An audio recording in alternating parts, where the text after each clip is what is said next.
Clone Wars Season 7. This is the final season of the Clone Wars. The last episode was released today on Star Wars Day.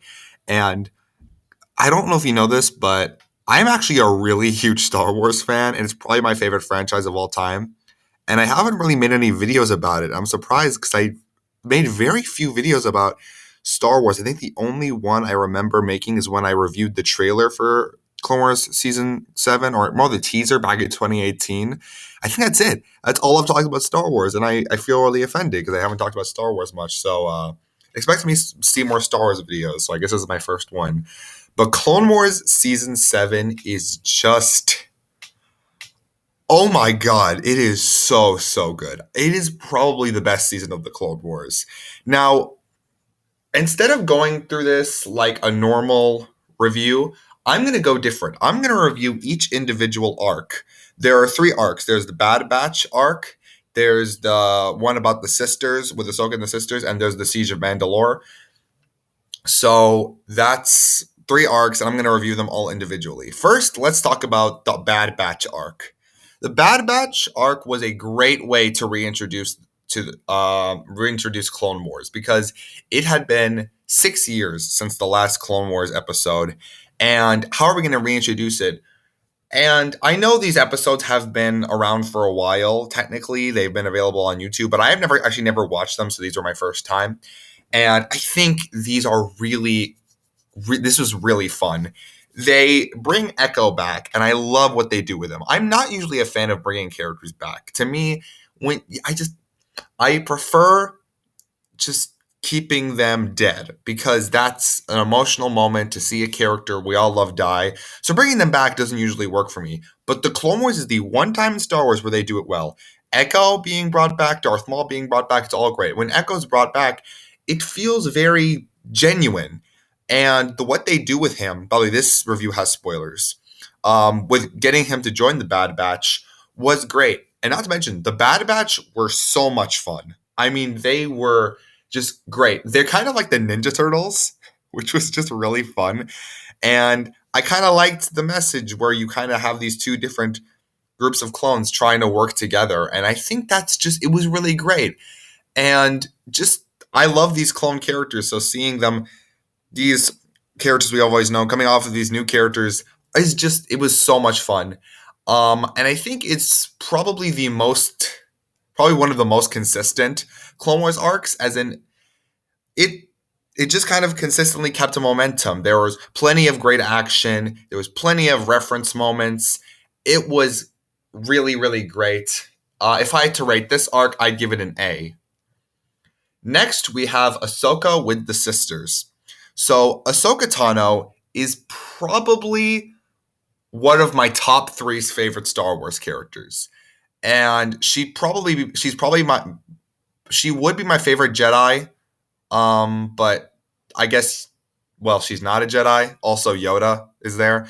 So, yeah, she's not a Jedi anymore. So maybe she's not my favorite Jedi, but is definitely my favorite, probably my second or third favorite Star Wars character of all time. So pretty much anything focusing on her, I will love. And while this arc definitely wasn't an amazing arc, I think it was really entertaining. So I think this is easily the least consistent out of the 3 arcs, is that they kind of go up and down. I think the first episode is the best out of them. You know, we just immediately get introduced to Ahsoka Tano, and we get the most action in that. It's really fun. I have the second episode, and it's good. It's good. It's okay. And the third episode's kind of, They get out of jail, and they get back into jail. And the fourth episode's also really good. So it's kind of the most up and down. But I think through all of it, we got really good characters. Ahsoka Tano is just as great as usual. She is the moral compass of the group. She is the most, not selfish, because the other 2 are really trying to save themselves. And they're kind of in over their heads. And Ahsoka Tano is kind of like Trace.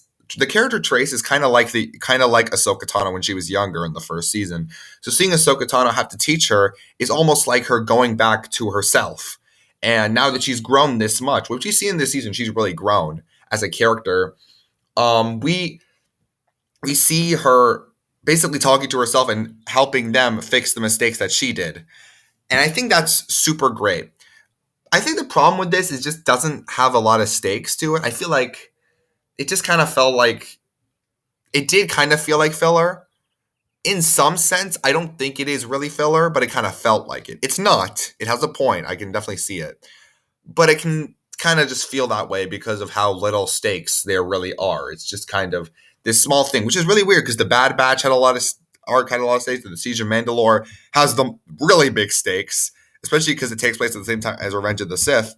So this is kind of like in the middle, kind of like the odd one out of the three. But I think it still really worked, and I really enjoyed this. I'd give this arc, I'm gonna say a B plus. I was gonna give it a B, but I think Ahsoka Tano and the other and the sisters, I think the characters were good enough to hold it up and give it a grade up. I give it a B plus. And then we get to the Siege of Mandalore, and this is probably the best Star Wars has ever been. I am not joking. This arc is the best arc of the Clone Wars and probably the best story in the entirety of Star Wars. The first thing that really works is putting it at the same time as Revenge of the Sith. It just adds so much weight to it all. We see the first episode and we see just this, we see a perfect setup for them going to save the Chancellor. They integrate Ahsoka Tano into it really well. In the first episode, we get these honorable moments like the clones, they have a lot of their faces are covered in the same way Ahsoka Tano looks and to honor her. And I think that was so great. That was just so great. And having her be the reason that they're going to save Palpatine is just so great. They go save Palpatine while she's going to fight Darth Maul. That's so great. They did it so naturally. And it didn't even need to. Honestly, I would have been fine if it didn't do that. But they did something I never thought they would do. They had it be a two-way story. It just added so much more weight to it. We see this first episode, we see all this action, we see these awesome moments, and then at the end of the episode, we see Darth Maul appear. The next episode, we have this big battle between Ahsoka and Darth Maul, and Ahsoka learns that Anakin has killed Count Dooku.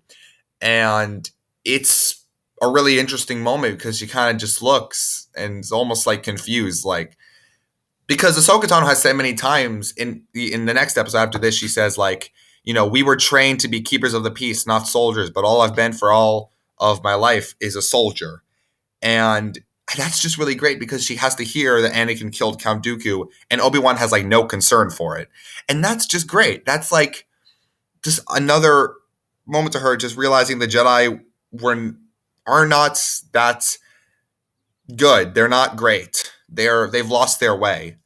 Then we see what is probably the best lightsaber battle of all time. Ahsoka Tano versus Darth Maul. Not only is it awesome in its action, but there is just so much emotional weight because these two characters are very similar. They both were kind of abandoned by their masters and abandoned by the thing they dedicated their life to training in. And that's just so amazing to see. And we see Darth Maul hold out his hand, telling Ahsoka to join him. And then she's like, okay, I will help you, but you need to tell me what is Palpatine or Darth Sidious, I mean, she doesn't know it's Palpatine, Darth Sidious want with Anakin. And then Darth Maul explains to her, Anakin is destined to become a Sith, to become Darth Vader. He's going to be the new apprentice. Ahsoka Tano denies it. She brings out her lightsaber to fight Darth Maul. And just that, when we now go to Rebels, the Ahsoka versus Darth Maul, Darth Vader in Rebels, when she sees Anakin behind that mask, we seen that show. She doesn't even look shocked. She just has to realize. It makes it even better because instead of like that being like a big shocking moment, it's more like Maul was right. He really was destined to be this way. And when we see her when you see it in this trying to deny it, she's like, this can't happen. We see them fighting. She's even trying to make jokes, but it's clear that behind that, she's just thinking to herself, is Maul telling the truth?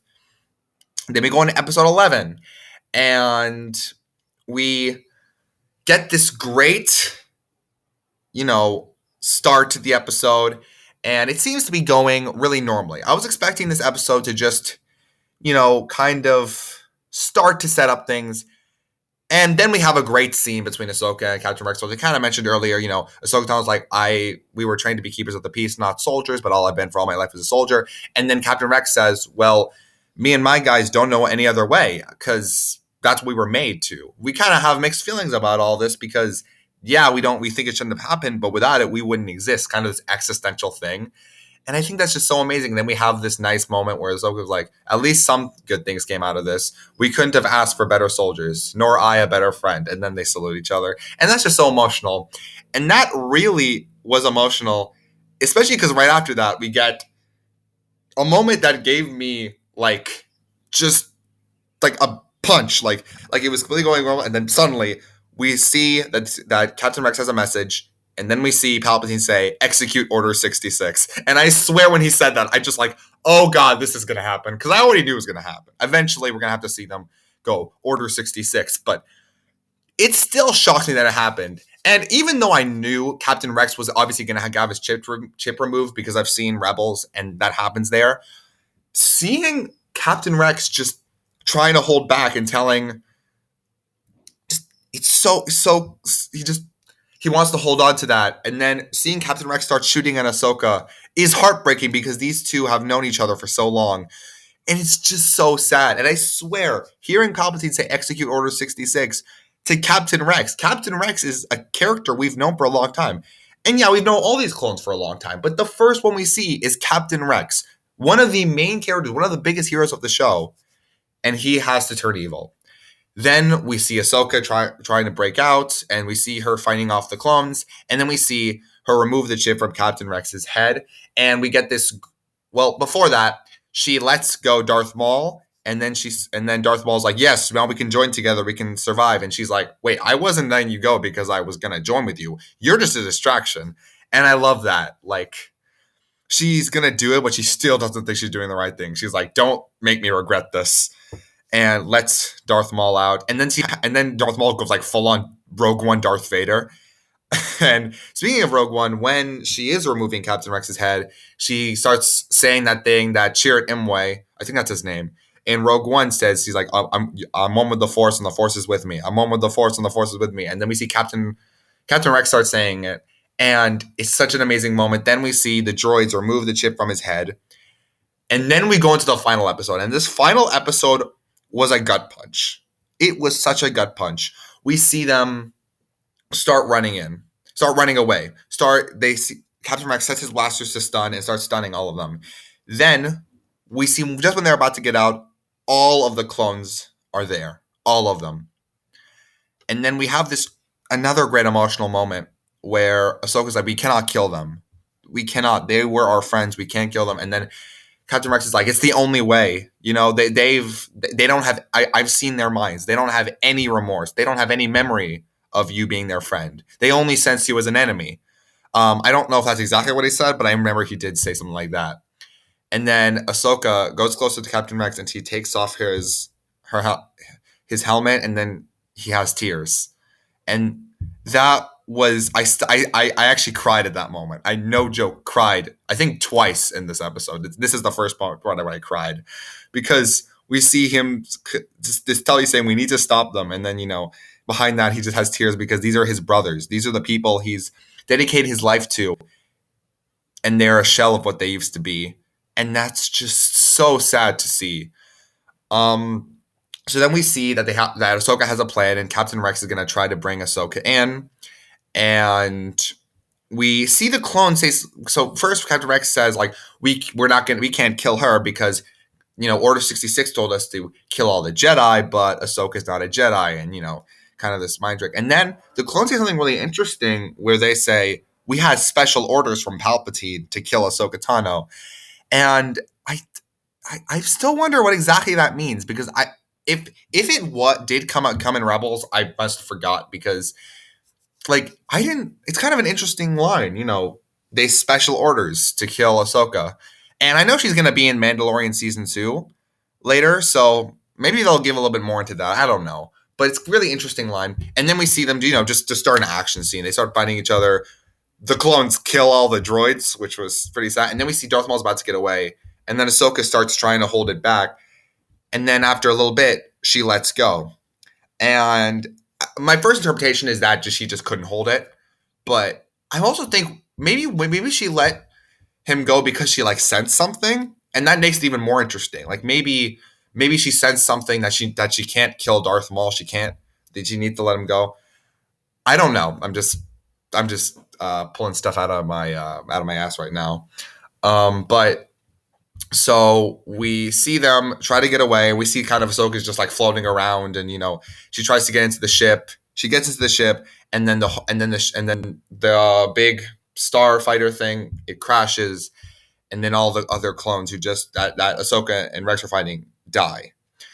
And then the episode takes, for the last few minutes, it's just this really somber ending. I mean, because that's what the Clone Wars was always going to have. It was never going to have a heroic ending. I mean, it's a very sad show, and it has a very and it's we already know how Revenge of the Sith ends, but still, when we see Ahsoka Tano knowing that she needs to hide now, she goes into her Rebels, her clothes that she wears in Rebels, and then she knows she needs to walk away, but before that, she sets this funeral for all the clones, putting their helmets, and we close up on Jesse's helmet, and I just, oh god, that hurt so much. And then she goes away, and then the last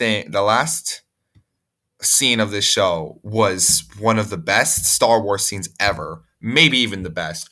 We see Darth Vader. Well, Anakin's fully Darth Vader, because the thing is, I've seen Darth Vader many times. We've seen him tons of times, but this one is different because we're not looking and seeing Darth Vader. Our head, we're thinking, or at least I was, that's Anakin Skywalker, because it never really hit as much as here. That behind that's the hero. We didn't even see him turn in this, so behind that we just see that's the hero of this show, and now he's this. He picks up Ahsoka's lightsaber, and it's just so heartbreaking. And we definitely don't know what he feels, because he could be feeling remorse, or maybe he has no emotion. Maybe this is a sense that he needs to kill that there are Jedi left. I don't know. There's so many interpretations of this, because we don't exactly know what he feels right now, because we can't see behind his mask, and that's really powerful. And then we see him walk away, and we close up on a clone helmet, and then the show ends. So this was a really long review. This is the longest review I've ever done, but I just need to talk a lot, because I don't have any notes on this like I usually do. I just need to talk about this. This is a spoiler-filled review, and I just need to talk. So this arc of the Clone Wars, I would easily give an A+. I mean, it was just perfect.